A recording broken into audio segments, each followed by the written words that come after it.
bem-vindos de volta. Como podem ver, já perdemos então a cor de rosa. Já não é tão fofinha a apresentação como antes. Peço desculpa. Deixei aqui ficar então mais uns minutos, se alguém quiser apontar para descarregar os ficheiros. Se não, também depois é só uma questão de perguntarem à organização da ProBlender ou perguntarem-me diretamente para o meu website. Então poderei providenciar que os ficheiros vão ficar aí durante mais algum tempo online. Ora bem,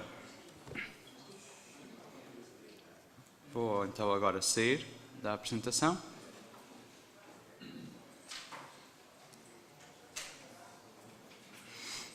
Antes de começar a parte prática, então queria só vos mostrar umas imagens. Referências. Stand up.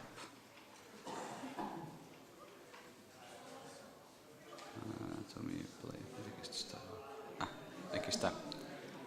Tenho aqui umas imagens só para vos mostrar então a importância das referências, dos pontos de referência ósseos.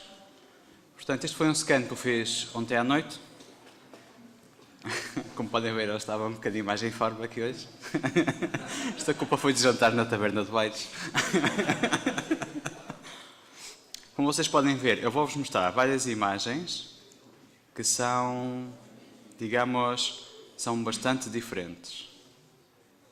Que ele está fazendo diferentes poses. Mas reparem que há sempre certas coisas, por mais ridícula que seja a pose, que se mantêm. Por exemplo, o externo mantém-se. Reparem que mais ou menos visível vê-se a parte inferior da caixa torácica. Por exemplo, aqui atrás podemos ver a coluna vertebral. Portanto, reparem que, por muito diferentes que sejam as poses, vemos sempre, então, estes diferentes pontos de referência. E então, vou falar aqui um pouco por alto, então, quais são os pontos de referência mais importantes no tronco humano. Falei então já do externo, falei da caixa torácica, que se pode ver aqui, que normalmente as pessoas depois podem tocar no seu próprio corpo e ver que realmente aquele sente-se que está duro, que há o osso aqui por baixo. Aqui, reparem que normalmente, aqui por baixo, aqui na parte de baixo, já perto da cintura, normalmente também sente-se aí um ponto, que é digamos que é uma projeção óssea, que se chama uma apófise. É uma apófise em concreto que se chama então a espinha ilíaca anterior superior. Portanto, o que é que quer dizer? Se chama a espinha ilíaca anterior superior, implica que deve existir uma espinha ilíaca inferior anterior e também, por consequente, deve haver uma versão posterior também.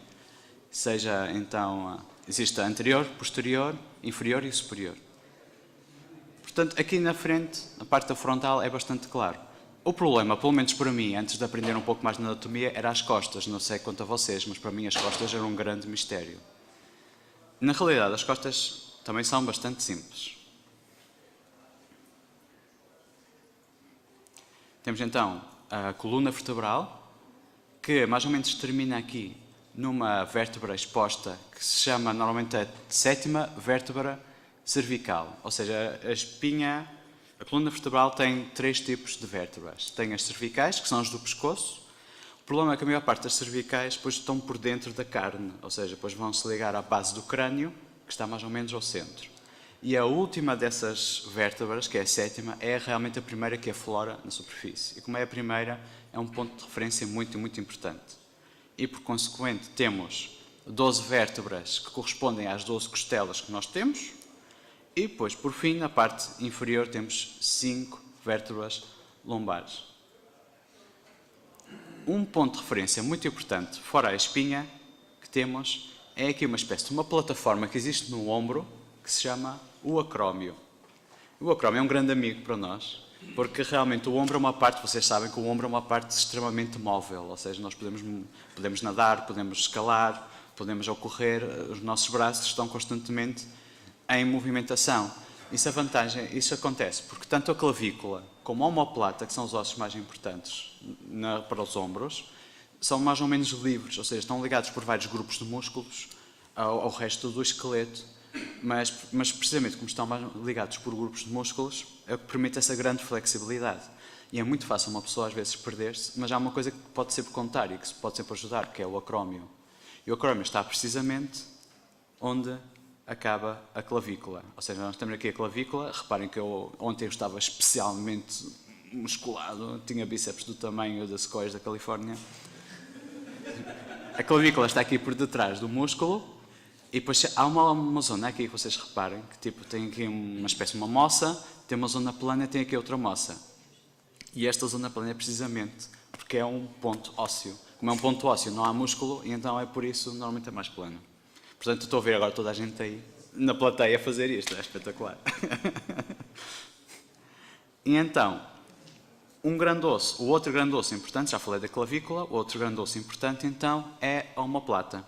E a omoplata tem uma zona, uma espécie de uma pequena crista que se chama uma espinha, que é visível aqui, reparem. Há aqui uma espécie de uma pequena depressão. Esta depressão é super importante também. É uma das grandes chaves para resolver o mistério das costas. E a omoplata tem esta espinha e depois tem uma outra depressão para baixo. Tem outra zona onde se agarram muitos músculos. Então, os músculos onde se agarram, o que é que o músculo usa para agarrar-se ao osso? Usa tendão. E o que é que acontece ao tendão? Não faz tanta forma, não faz tanto volume. E então é por isso que temos estas superfícies. Parece que há montanhas e planícies. As montanhas são os músculos que estão mais ou menos ativos e as planícies normalmente são zonas mais ou menos grandes de tendão. Um exemplo muito, muito visível aqui é à volta da 7ª vértebra cervical. Repare que há aqui uma espécie de um pequeno diamante e é uma zona de tendão do trapézio. Ou seja, o trapézio é aqui um músculo enorme que cobre assim parte das costas e então esta zona aqui plana, como vê-se perfeitamente aqui que o músculo faz isto e depois de repente aplana. E isto é muito importante a ter em conta a fazer a escultura. E por fim, uma outra referência é, se temos a espinha ilíaca anterior superior, também temos a espinha ilíaca posterior superior, mas está aqui escondido aqui por trás. Até que normalmente depois há o sacro, que é onde começa realmente ali a zona entre as nádegas. Então somos uma espécie de um triângulo, é como se fosse uma seta para baixo.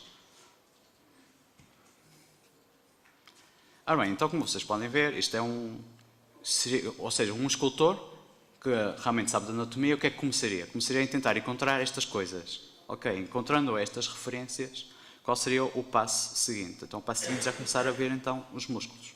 Então vou passar agora à parte prática. Na realidade eu vou voltar a abrir aqui o fecheiro do Blender. Não sei se conseguem ver bem então todos.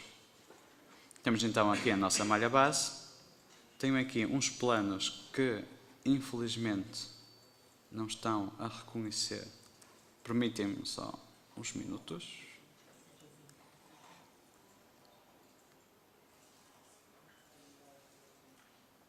Só que perdeu-se aqui a ligação, apesar de ter feito um pack. Ok, vista lateral, referências Anatomy Plate.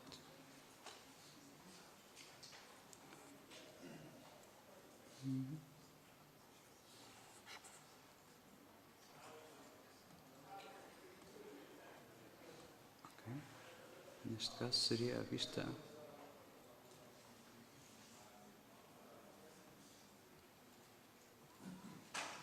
Não, não era esta.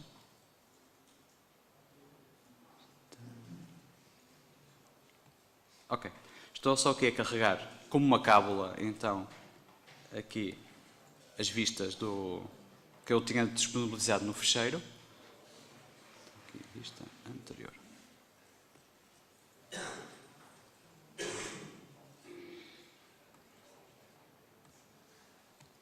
Ok, muito bem. Ok. Então também aqui usei Image Plane, não sei se vocês sabem, mas com Shift A podemos adicionar então uma Empty, que é um Image Plane, e basicamente podemos usar isto como referência, e é um objeto que nós podemos mover, podemos rodar, podemos escalar, o que nós quisermos. Então vou usar isto como uma referência, porque também, como estava há pouco a dizer o Rogério, é super, super, super importante. Desculpem. É super importante usar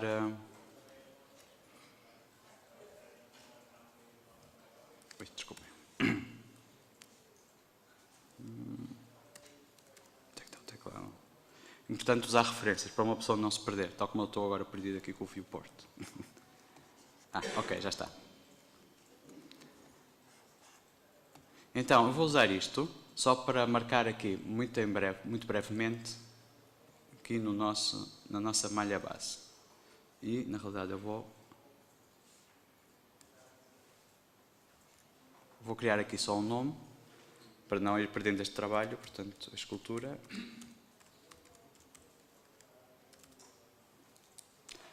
Quem foi meu formando sabe que eu sou muito obcecado em guardar constantemente os ficheiros de trabalho, caso haja algum crash. Ora bem, então aqui então esta malha base, que é muito simples. Reparem que está toda construída com quadrados. Só tenho para vos mostrar um detalhe em particular, que é que coloquei aqui um lupo extra à volta das zonas onde eu cortei os braços, as pernas e o pescoço, só para quando usar o modificador do Multi-Resolution, que me permite realmente esculpir, para ao suavizar a malha, aquelas zonas ficarem mais ou menos rígidas. Porque se não tivesse isto, vocês iam ver que estas partes, estas espécies, estes tocos, estas zonas, iam começar também a ficar suavizadas, e eu não quero isto. Portanto, então vamos lá acrescentar um multi-res. Desculpem se eu for muito rápido, porque isto também... Se tiver alguma questão, também não hesitem, ok? Em me perguntar. Ok, é só levantar o braço, e se eu não estiver a ver-vos, é só gritarem o meu nome. Portanto, eu vou subdividir. Ok, coloquei duas subdivisões, acho que ainda não é suficiente, vou colocar mais umas. Ok, muito bem. Então agora vou entrar em Sculpt Mode. O Sculpt Mode, atenção, que eu não vou falar muito dos pincéis que há, porque na realidade eu vou usar muito poucos pincéis. Vou usar provavelmente o Clay Strips, que é uma maneira, digamos que é um pincel muito bom para ir criando as formas dos volumes. Provavelmente vou usar o Grab, que é para poder mover os volumes como um todo, e eu vou usar o Sculpt Draw só para marcar, que na realidade eu vou começar a fazer um modelo marcando então essa espécie dessas referências importantes para o torso. Portanto, vou aqui ao Sculpt.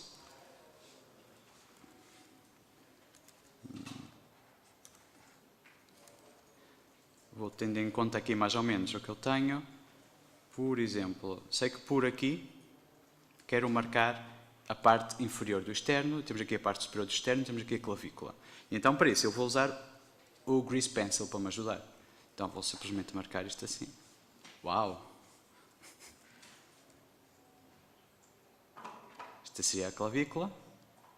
Então vou marcar aqui, que parece uma espécie de uma gravata, no externo, e depois vou só marcar aqui, então, a caixa torácica. Atenção que a caixa torácica, esta abertura, o ângulo é mais ou menos 90 graus para os homens, e para as mulheres o ângulo é um pouco mais apertado, à volta de 60 graus. Tenham atenção que estes valores que eu estou a dar são valores mais ou menos genéricos. Há pessoas que há sempre uma flutuação natural na população. Ok, tendo então o Grease Pencil marcado aqui, marquei estes. Agora vou marcar aqui este tal pontinho que eu estava a falar há pouco, que é também extremamente útil, que é então a espinha ilíaca anterior superior. E então vou agora à minha escultura e, tendo isto como referência, vou começar a destruir isto. Então carrego em Ctrl, vou começando só a fazer assim pequenas marcas. Atenção, só uma coisa. Tenham cuidado, que eu sem querer deixei desativada a simetria. Por agora vou ligar a simetria, ok? Para poupar de trabalho. Depois, mais à frente, vou desligá-la. Portanto, estou mais ou menos aqui a marcar. Atenção, que isto são só, assim, algumas referências. Que depois, isto vai ficar hiper feio, mas a ideia é depois eventualmente é só uma guia. Atenção que isto não é o modelo final, depois à medida que uma pessoa vai trabalhando é que vai ajustando. E por fim vou só marcar aqui mais ou menos as clavículas. Embora não tenha carregado a imagem de trás, aproveito e vou para trás. E atenção que eu vou retirar então o Grease Pencil, que foi super útil, mas agora vou retirá-lo.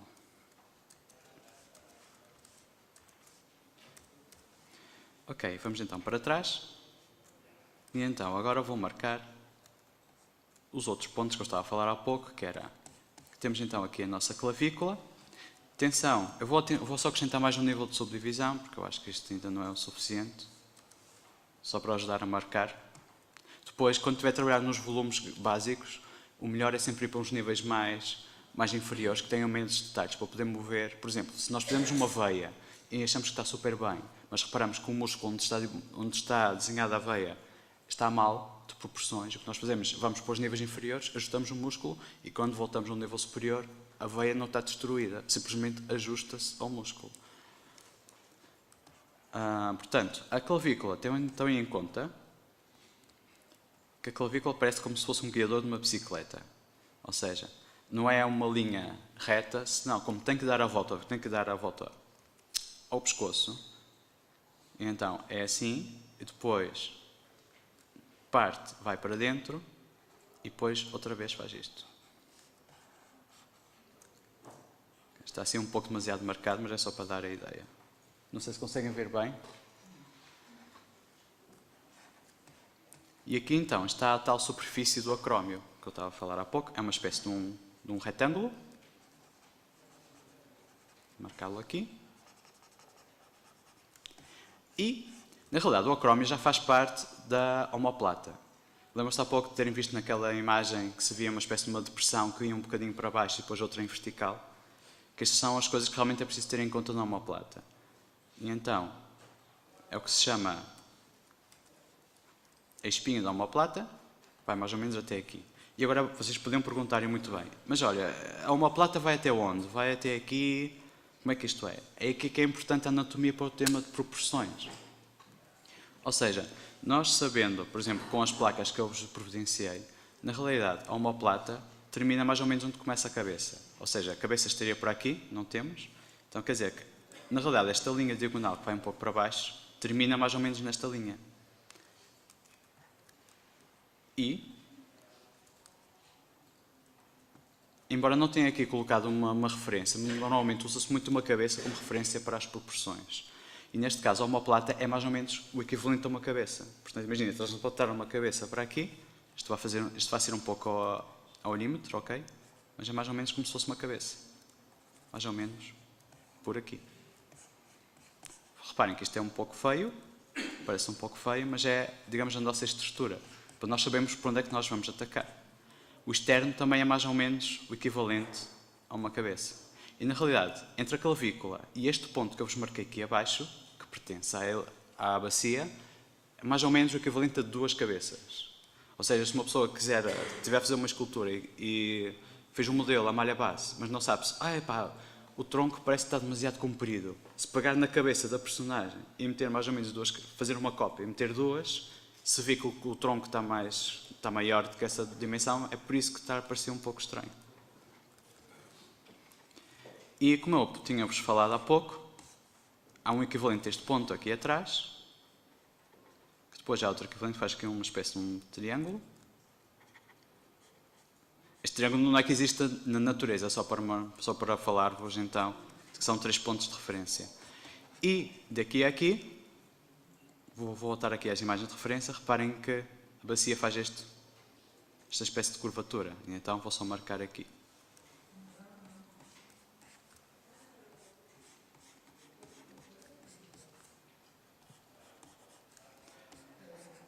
Portanto, marcando aqui mais ou menos, reparem que aqui a caixa torácica, temos aqui as costelas falsas, vão aqui para cima, mas aqui estas normalmente ficam por debaixo de tanto músculo. Em certas posições são visíveis, mas na maior parte não. E é por isso que não se usam isto como referências. As referências ósseas têm que ser coisas que são visíveis em qualquer pose. Ou seja, há certas poses. Uma pessoa, por exemplo, se aqueles culturistas vão para a frente e esticam assim, às vezes vêm-se as costelas através dos músculos, porque os músculos estão tão esticados, estão tão finos que se vê as costelas. Mas há outras poses que não. Então, ajudam, mas não é o suficiente para ser uma referência. Uma referência óssea tem que estar visível qualquer que seja a pose e qualquer que seja a constituição da pessoa. Ok. E falta aqui marcar o que seria a 7ª vértebra cervical, que está mais ou menos por aqui. Na realidade é uma projeção, mas vou marcar aqui como uma depressão. Ou seja, com isto, já é uma ajuda espetacular. E, claro, temos aqui então a coluna. E pronto, com isto já temos uma estrutura, já sabemos mais ou menos como atacar isto. Portanto, o que eu vou fazer? Vou guardar, para não perder o trabalho. Então, qual seria o passo seguinte? Então, a partir de agora, vou falar um bocadinho dos músculos. Espero não aborrecer-vos muito, por isso que eu vou falando à medida que eu vou explicando. Começando pela parte frontal, que é a parte assim mais, normalmente, que as pessoas estão mais habituadas. Os músculos assim, por exemplo, se fala do tronco humano ou do torso, quais são os músculos que vocês lembram-se logo? Os abdominais ali, espetacular. Mas não vou começar pelos abdominais. Peço desculpa. Vou começar pelos peitorais. Portanto. Mas os abdominais também é muito importante. Há certas coisas que tem que se ter em conta. Se for começar só pelos peitorais, porque há uma ligação que vocês vão ver aí com os abdominais que é preciso ter em conta. Muito bem, os peitorais, normalmente, vamos voltar aqui à imagem. Vamos ver aqui então os nossos peitorais.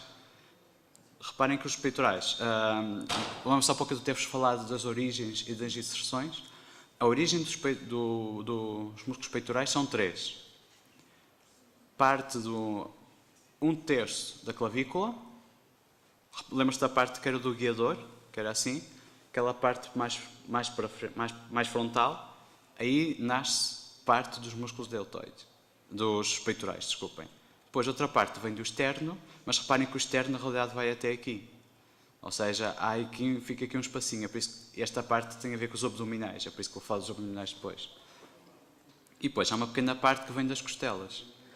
E tem que se ter em conta que os músculos peitorais são como se fosse um leque. Portanto, vou agora marcar aqui, muito grosso modo, os músculos peitorais. Os músculos peitorais, como eu disse, então têm 3 origens. Tem uma origem aqui, tem uma origem aqui e tem uma origem aqui. E então onde é que eles se vão inserir? Eles vão se inserir aqui nesta parte do braço, mais ou menos aqui, mais ou menos a meio.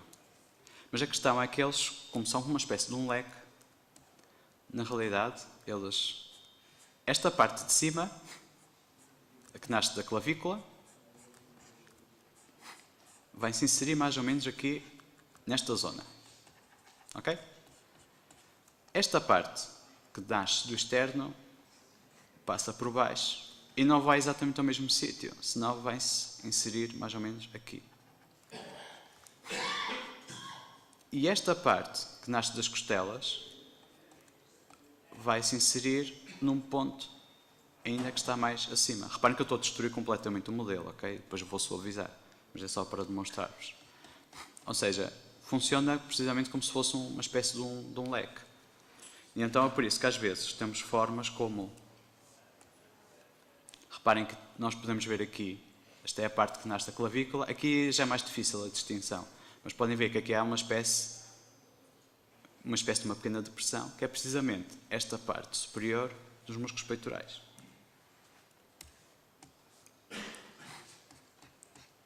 Ok. Uma pequena nota a ter em conta é que aqui o externo, há aqui uma zona, digamos que o externo tem 2 partes. E então aqui é uma zona que se chama que é o manúbrio, que quando somos mais jovens, essa zona está separada do externo, e depois nunca ouviram aquele facto de que quando somos crianças temos mais ossos que quando somos adultos, porque há muitos ossos que depois fundem-se. E os ossos, quando se fundem, nessas zonas onde se fundem, não há sítio onde nascem os músculos. E então aqui, normalmente costuma haver aqui uma pequena depressão. Não sei se vocês veem aquelas imagens tipo de super-heróis como o Batman e o Super-Homem, normalmente tem assim aqueles músculos peitorais, todos vincados, então normalmente há aqui um vinco aqui muito visível, que é assim. E então, se a origem, neste caso deste músculo, se as origens estão aqui e as inserções estão aqui, normalmente o que são as fibras, atenção que eu vou aumentar um nível de subdivisão, vou guardar. Normalmente as fibras, se nós estivéssemos a ver o corpo sem a pele, sem a gordura, as fibras como que vão apontando na direção da origem para a inserção.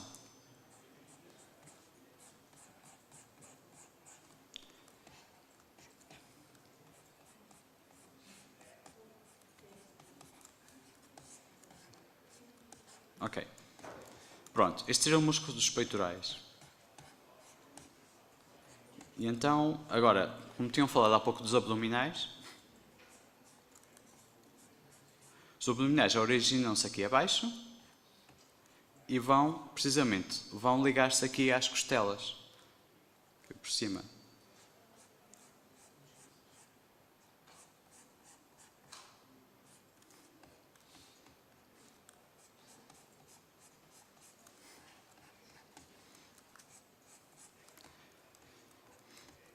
Agora uma pergunta, normalmente quantos abdominais tem uma pessoa?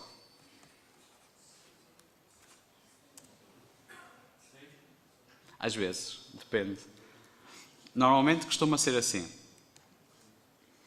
Aqui mais ou menos a meio, esta parte para baixo é um grupo de fibras único. E depois aqui para cima que normalmente há as divisões. Aqui normalmente até costuma estar o umbigo, nesta zona, mais ou menos por aqui. E então, há certas pessoas, todas as pessoas normalmente, se estiverem bem constituídas como eu, podem ser pelo menos 4. E há algumas pessoas, pode-se ver também 6, aqui nesta zona aqui. Mas não necessariamente. Okay? Isto é uma questão de variação genética. Há pessoas, por mais que esforço que tentem fazer no ginásio, não conseguem desenvolver estes tais músculos. E então, pelo menos, temos 4. Quer dizer, isto não quer dizer que não existam aqui, atenção, quer dizer, os músculos, os retos abdominais, vão daqui para aqui, eles chegam até aqui precisamente abaixo dos peitorais, atenção. Mas o que eu quero dizer é que às vezes não são tão visíveis na superfície. E, inclusive, depende de pessoa para pessoa, às vezes é difícil, se uma pessoa tem muita gordura, é difícil distinguir os diferentes abdominais. Lembra-se há pouco de eu ter falado da simetria ou assimetria. Neste caso é importante, eu vou desligar a simetria. Porquê? Porque vamos voltar aqui às referências. Vamos ver então aqui. Reparem que aqui os músculos abdominais, veja, por exemplo, estou a ver aqui 1, 2, 3, 4, e depois há umas pessoas que são visíveis aqui, outras não. E o que acontece aqui nestas zonas é que não são simétricas, não são perfeitamente simétricas e orgânicas. E então costuma haver sempre aquela espécie de regularidade que é orgânica, que é o que dá vida à coisa. E então é nestas alturas que uma pessoa às vezes pode desligar a escultura aqui em Blender. Então o que nós faríamos seria isto. Seria tentar acrescentar assim um pouco de regularidade. Vou aqui só suavizar aqui esta zona. Vou aqui suavizar esta. Volto aqui a diminuir.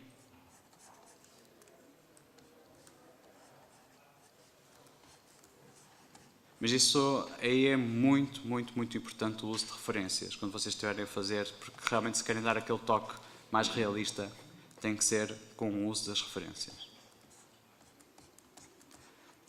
Bem, ok, temos aqui então já os nossos abdominais, temos aqui já os peitorais, pelo menos na parte frontal, vou falar então aqui do que são os deltoides. Reparem que eu estou aqui a tentar suavizar, ok? Mas que há aqui um grande problema, que é, eu fiz aqui umas marcas muito profundas, como é que eu posso fazer para suavizar isto melhor? Vou para níveis inferiores do Multi-Resolution. Reparem que aqui ainda estou a ver alguma coisa, então aqui suavizo. Atenção, para suavizar eu carrego em Shift. E depois vou subindo de nível a nível. E eu subindo de nível a nível e vou suavizando. E é muito mais rápido e melhor do que estar ali no nível mais alto e tentar ali esfregar e nunca mais sai. Então, vou marcar muito rapidamente os deltoides.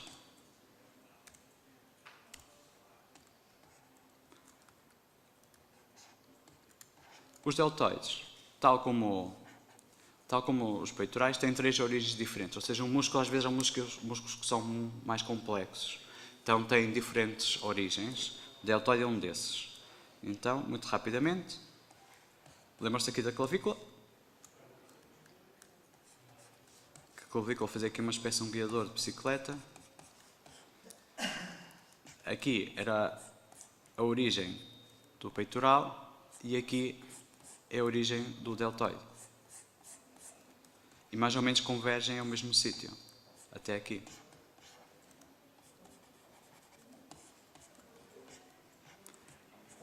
Depois, deste quadradinho que eu há pouco estava a falar, que era o acrómio, que atenção que eu vou também suavizar um bocado. Ou seja, a partir de agora vai ser um bocadinho mais prático também. Vou suavizando.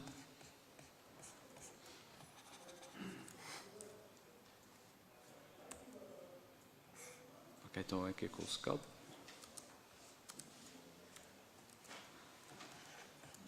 Então marco aqui outra origem, ou seja, nestes pontos, quando um músculo, entre aspas, salta de osso a osso, fica sempre marcado então aqui um vinco. Portanto, se quiserem desenhar o incrível Hulk, não é? Têm que marcar então todos estes vincos, agora depende de pessoa para pessoa. Se as pessoas estiverem extremamente bem desenvolvidas, com um corpo escultural, estas coisas são todas visíveis. Numa pessoa normal, como a maior parte, como 90% da população, estas coisas não são visíveis. No fim ao cabo, torna-se uma massa uniforme. Excepto quando se está a ativar o músculo. Não se há pouco de eu ter falado de ativar o músculo, de fazer força. Ao contrair isso, pode-se ver algumas sombras, alguma informação de sombreamento da superfície, algumas moças e por aí em diante. Portanto, desculpem. Como estava a explicar há pouco, então do acrómio temos outra origem e o deltoide vai todo para o mesmo sítio, normalmente por aqui. E por fim, aqui da parte de trás das costas também vem o deltoide. Okay. Recapitulando, o último terço da clavícula, acrómio e aqui desta zona que é a espinha da omoplata. Então temos aqui o nosso deltoide. Ou seja, pouco a pouco, uma coisa que parecia assim ao início assustador, mas com o facto de termos este conhecimento vai-se transformando em algo mais estruturado. Atenção que isto não é a escultura final, isto é só um exemplo. Quer dizer, é só criar um pouco as bases, a estrutura. Por fim, da parte frontal, vou falar só então de mais 2 músculos. Há um outro músculo que normalmente está aqui paralelo aos retroabdominais, que se chama os oblíquos externos. Os oblíquos externos têm como função torcer o tronco de um lado para o outro. E então, na realidade, a sua inserção é aqui, no ilíaco. Atenção que eu vou aqui suavizar, porque embora eu tenha marcado aqui toda aquela curva do ilíaco, na realidade só esta parte é que é mais ou menos visível em corpos bem desenvolvidos. Esta zona aqui está coberta por músculos. Então o que vou fazer? Vou suavizar esta zona aqui. Baixo o nível e vou suavizando.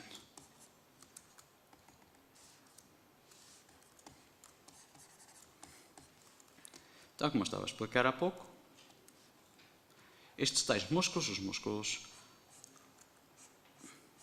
oblíquos externos, eles inserem-se aqui nesta zona e a sua origem, na realidade, nas costelas. Alguém aqui já tentou desenhar algum super-herói?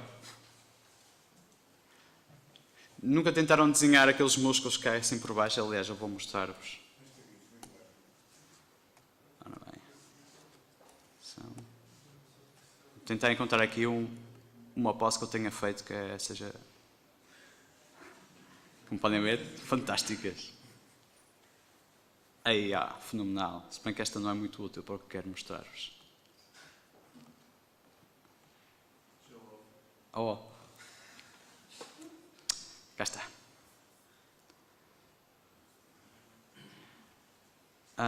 Reparem que há aqui estes músculos que são muito conhecidos quando alguém tenta desenhar assim o Batman, o Super-Homem, ou o Batman versus Super-Homem. Na realidade, estes são um grupo de músculos e este é outro grupo de músculos. Então, o que eu vos estava a falar que é o oblíquo externo. As origens do oblíquo externo são aqui nas costelas. E este também é a origem de outro músculo que é o músculo dentado maior, que em latim chama-se serratus major, mas em português chama-se dentado maior, como eu descobri no Wikipedia, em brasileiro é serratio maior. Então no fundo eu tenho que falar dos dois em simultâneo, porque um liga-se com o outro. Então vou esculpir os dois. Então, vamos desenhar aqui então uma linha. Atenção que isto aqui eu marquei demasiado, o que é que vou fazer? Vou para baixo, vou suavizar isto. Ok, tenho que suavizar um pouco mais. Suavizar um pouco mais. E por aí em diante. Ok? Perfeito, já está limpo. Então, eu só desenhei aqui esta linha porquê? Porque normalmente estes músculos, os serrados, fazem como uma espécie de uma curva. Os serrados maior, ou os serrados anterior, desculpem, ou dentado maior, como é conhecido em português, faz aqui uma espécie de uma curva. Então, voltando aqui ao Blender.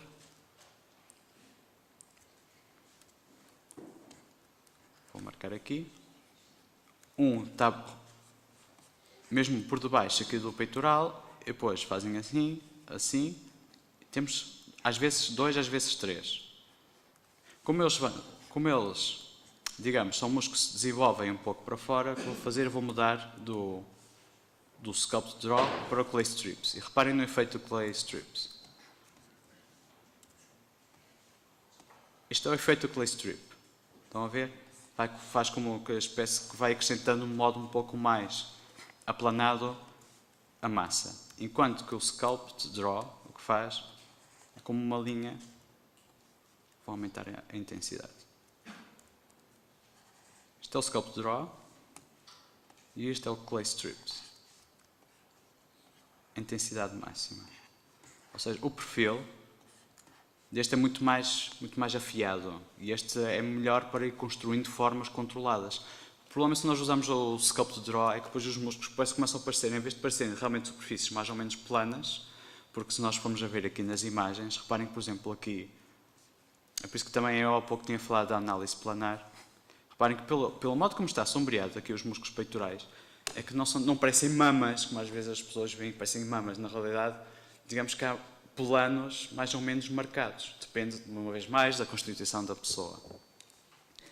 E então, para isto é muito melhor o Clay, porque assim vai construindo pouco a pouco e de modo controlado. Se uma pessoa tentar usar o Sculpt Draw, vai parecer de repente que está ali cheio de colinas. Vou fazer um undo. Então, usando aqui o Clay, vou marcar então estes tais músculos. Atenção que eu vou... Not now!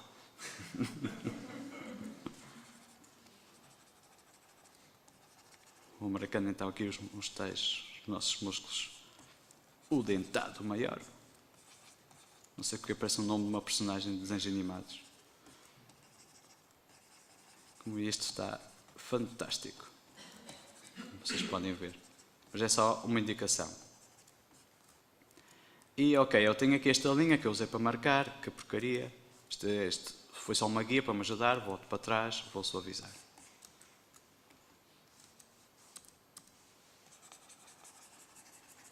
Então, voltando à nossa referência, e sabendo que estes músculos originam-se nas costelas e vão para trás, e a origem destes outros, que são os oblíquos externos, vão para baixo, munido dessa informação, volto aqui ao Sculpt Draw e vou marcando.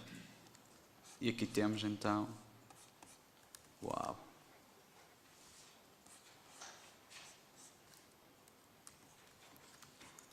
Estamos aqui a marcar então os nossos oblíquos externos. Atenção que, na realidade, a inserção do oblíquo externo é enorme. Vai por aqui, ou seja, os músculos, as fibras deviam ir nesta direção. Reparem. Depois há aqui uma zona que, como que salta de costela para costela, que há um vínculo um pouco mais marcado. Desculpem. Não sei se conseguem ver mais ou menos as fibras que me estou a desenhar. Reparem que há aqui um ponto, está precisamente por cima daquela outra referência que eu falei, que era a espinha ilíaca superior anterior. Uma pessoa se dizer isto muitas vezes, fica maluca. E na realidade este músculo vai para trás. É por isso que se chama oblíquo, porque vai nesta direção. E na realidade a origem dele vai para as costas, inclusive até as costelas falsas que nós temos atrás. Mas por agora vou só marcar isto assim.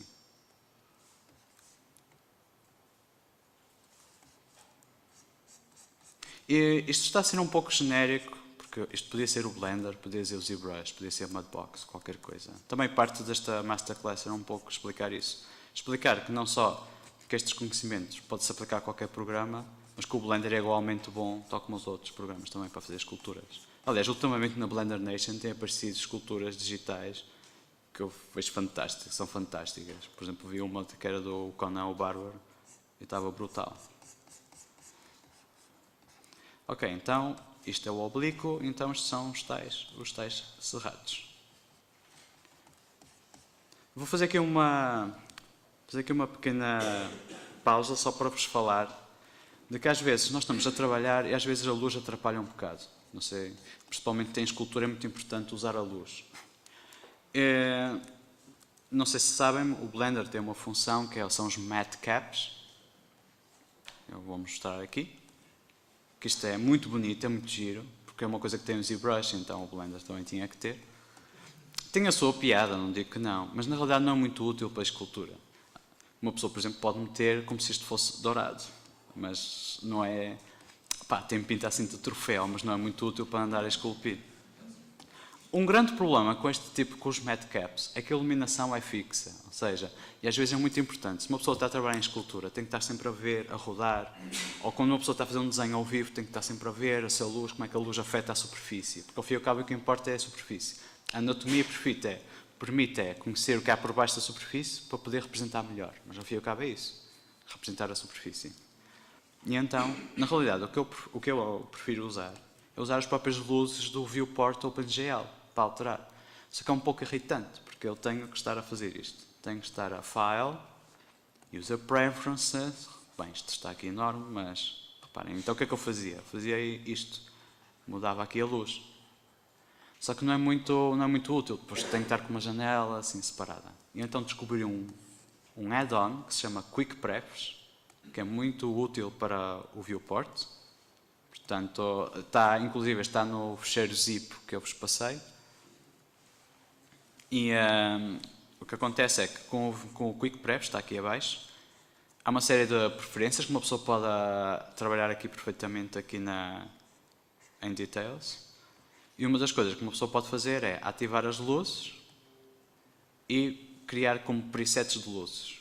E não só uma pessoa carregando aqui nesta esfera, nesta zona iluminada, pode alterar como é que a luz afeta o modelo. E então uma pessoa, se quiser trabalhar noutra vista, ok, será que isto parece-me que está bem, mas depois uma pessoa vai alterar e faz assim, coloca assim a luz a cair como de lado e é diferente. Nunca vos aconteceu? Vocês já repararam quando se tira uma foto, por exemplo, para o passe, normalmente a luz é frontal, quando uma pessoa vai tratar do cartão de cidadão, tem aquelas duas luzes, aqueles LEDs enormes. O que é que isto faz? Isto suaviza a iluminação e aplana tudo.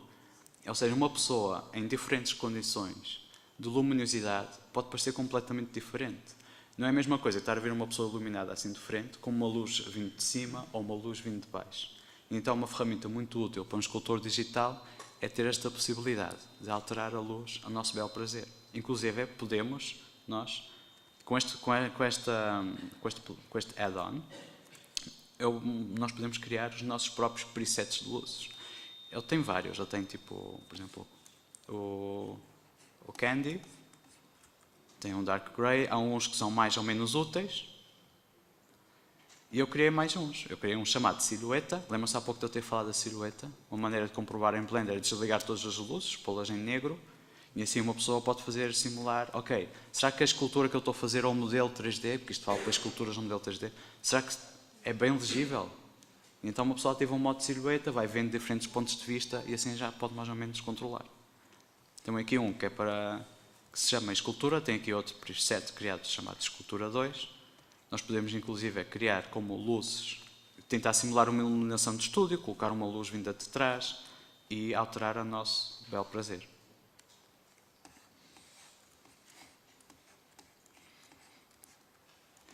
Muito bem, isto é um ecochê, como vocês podem imaginar, muito mal feito, que isto é preciso bastante mais tempo, por isso que isto também não está assim muito detalhado.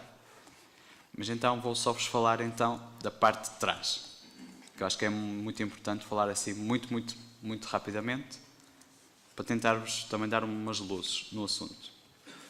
Então, a parte de trás, temos um músculo que quase toda a gente já ouviu falar, que são os trapézios. Na realidade, tem uma forma de uma espada. Vamos voltar aqui às referências. Ok, temos aqui então o nosso trapézio. Reparem que tem aqui no meio do trapézio está então a 7ª vértebra cervical. E então o trapézio origina-se aqui na nuca e depois ao longo da coluna e depois vai inserir-se em vários pontos. E na realidade o corpo humano parece que a evolução trabalha de um modo muito engraçado. Porque, por exemplo, onde está aqui o deltoide, daqui para cima está o trapézio. E então é assim.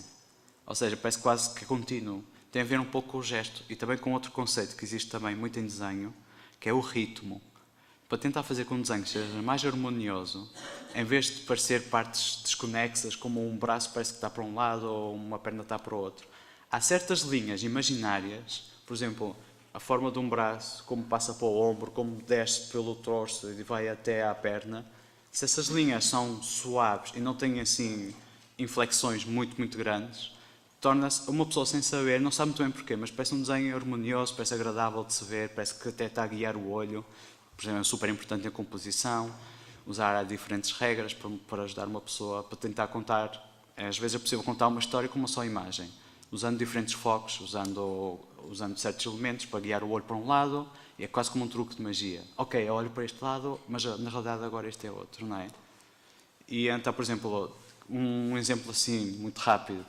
Imaginemos, pronto, como se há uma ama de casa, que na realidade está a chegar um marido, e a ama de casa parece que vai abraçar, mas na realidade tem uma arma escondida atrás, e na realidade é uma espia que vai matar, por exemplo. E então a primeira leitura começou, uma ama de casa, mas quando a pessoa começa a ver, por exemplo, como está a composição construída, começa a ver esses pequenos detalhes e então como que vai criando várias camadas de complexidade e transmitindo diferentes mensagens. Isso tem a ver um pouco também como funciona com o ritmo e o corpo humano. Parece que de propósito tem algo assim similar. Ou seja, o ritmo do deltoide continua para o trapézio. Então, como eu estava a contar, o trapézio é como uma espada. Há aqui uma zona que parece assim um diamante. Atenção que eu desliguei aqui a simetria. Fui um mau modelador.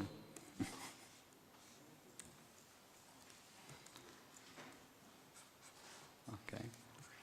E então, trapézio liga-se aqui, liga-se à clavícula, liga-se ao acrómio e liga-se aqui então à omoplata, tanto aqui na espinha como nesta zona aqui lateral. E depois termina aqui. E então parece uma espada, parece um punhal, reparem bem no desenho. E então as suas fibras fazem isto.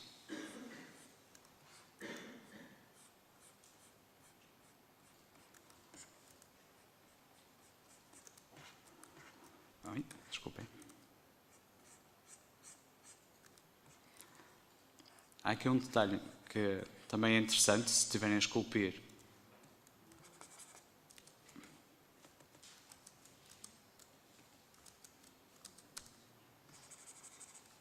corpo humano, que é o seguinte. Ok, tenho aqui então a 7ª vértebra cervical. Eu lembro-se há pouco de eu ter falado dos tendões, que haviam zonas que são mais planas. Aqui é uma destas zonas e há aqui outra zona também. Ou seja, como é que uma pessoa sabe isto? Através dos livros de anatomia e vendo as referências. Por exemplo, vou colocar aqui outra imagem do Muscular Guy. A ver se consigo encontrar.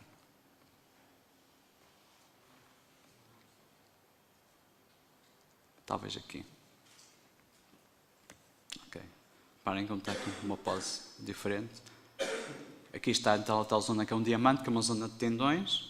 E há aqui outra pequena zona de tendões também do trapézio. Reparem que, como vocês podem ler pela iluminação, ok, isto parece aqui uma montanha e depois aqui parece uma espécie de um vale, uma planície. Quase como se fosse uma paisagem, o corpo humano.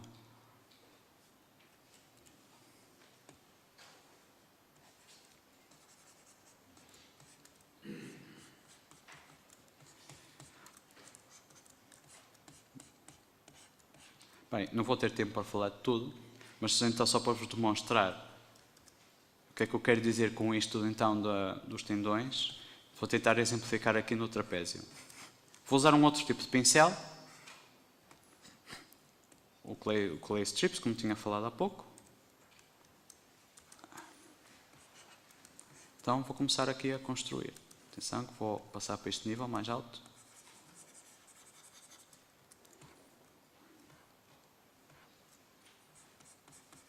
Se é começar a construir.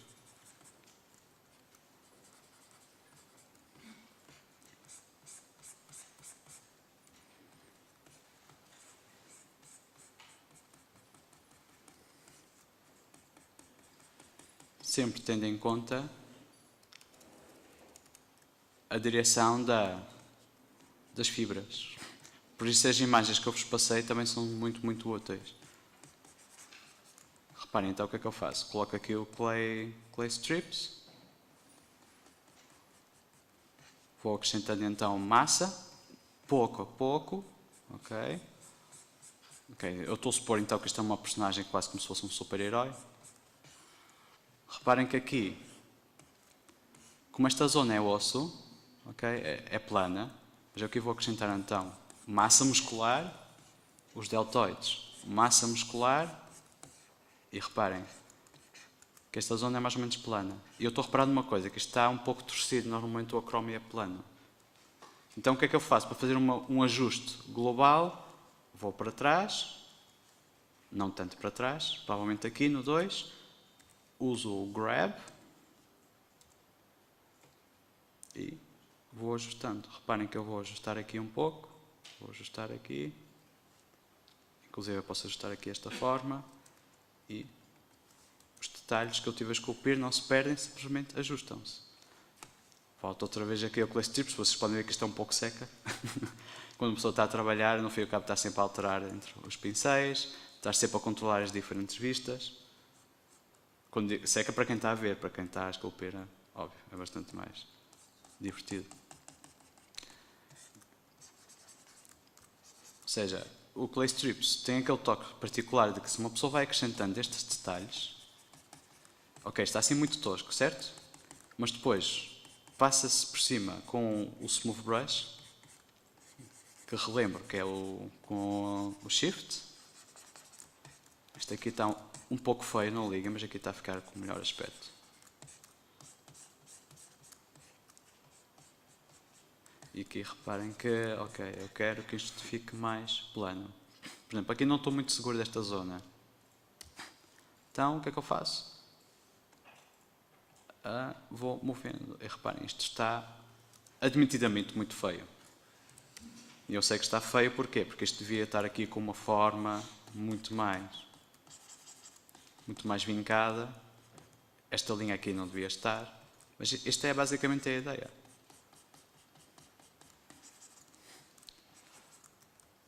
Aqui eu vou um pouco para dentro, marcar aqui a coluna.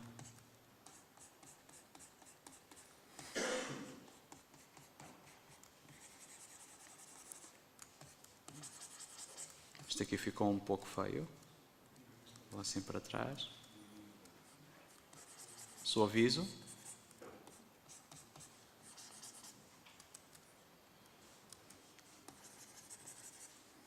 E, extremamente importante, sempre a frisar, extremamente importante é usar as referências, ok? Portanto, eu estou a ver isto, eu estou a ver que está aqui muita coisa mal. Por exemplo, aqui tem aqui uma certa moça. Posso tentar usar outra vez o Smooth, como posso usar outro pincel que é o Flatten. O Flatten o que faz basicamente é tentar criar um plano. E então também é uma maneira rápida de corrigir certas coisas. Reparem. Esse plano que ele tenta criar é perpendicular à vista? É perpendicular à normal, à área que está a usar, mas podes alterar aqui. Podes alterar por vistas, aqui em Area Plane. Mas normalmente, eu praticamente só uso isto. Ele tem em conta onde está o pincel e faz uma média e suaviza. Por exemplo, aqui, uma vez mais, a silhueta. Lembras-te de eu ter falado de silhueta? Pá, isto está super feio aqui. Sério, está horrível. Então o que eu tenho que fazer é...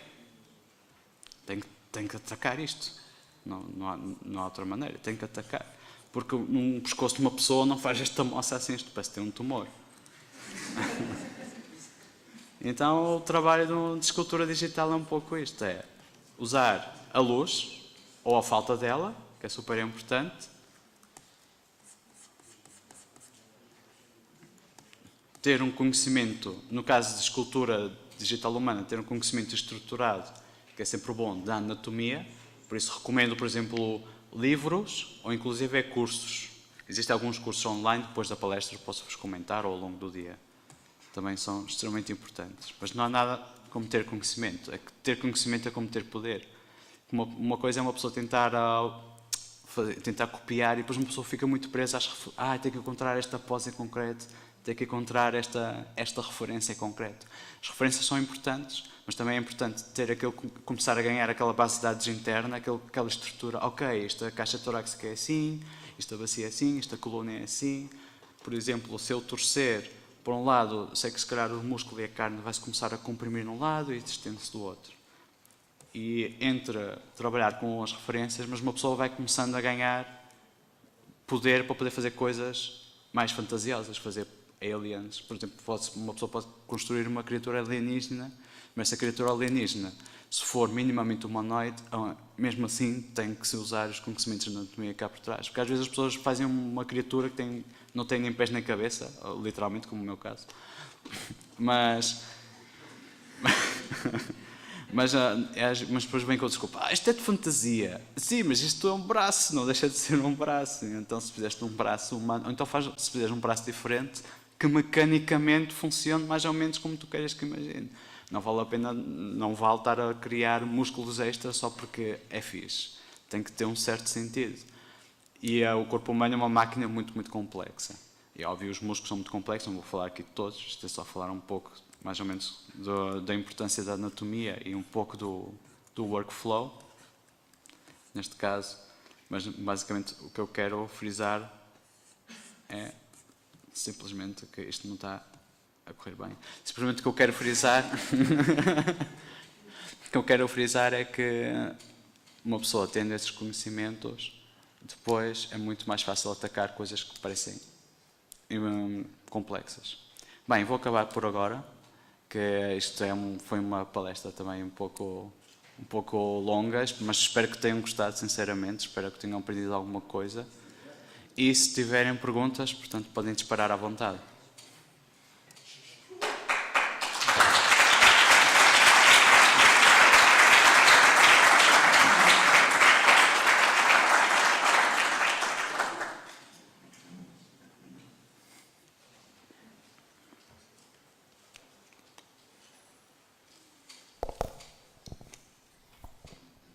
Olá. Olá. Vi-te aí que utilizaste o modificador, o Dyn qualquer coisa. Tu não costumas utilizar o Dyn Topo para refazer aquela nova tecnologia que faz com que consigas estar a criar à medida que vais esculpindo? Não costumas utilizar a parte do multi... Isso é bom enquanto uma pessoa está a fazer um pouco de concepting. Se uma pessoa quer estar a experimentar e de uma maneira rápida, por exemplo, com o Dyntopo, uma pessoa pode fazer extrusões ou fazer coisas que embora digamos, a geometria fica muito deformada, depois tem a vantagem que pode modificar a topologia no tempo real, que assim não há nenhum problema.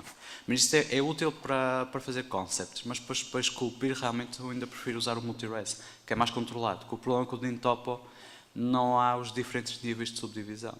Ou seja, que às vezes é uma maneira mais ou menos estruturada de trabalhar. Então uma pessoa trabalha com os volumes grandes, como estava a falar há pouco, ok, vamos garantir que mais ou menos a forma da caixa torácica está bem, que a forma deste músculo está bem, então é muito fácil, digamos, mentalmente é mais fácil, é mais organizado trabalhar assim. O DIN-Topo é bom para aquela fase mais caótica, mais criativa, mas a partir daí convém também, eu prefiro trabalhar com o multi-res, embora seja perfeitamente válido também.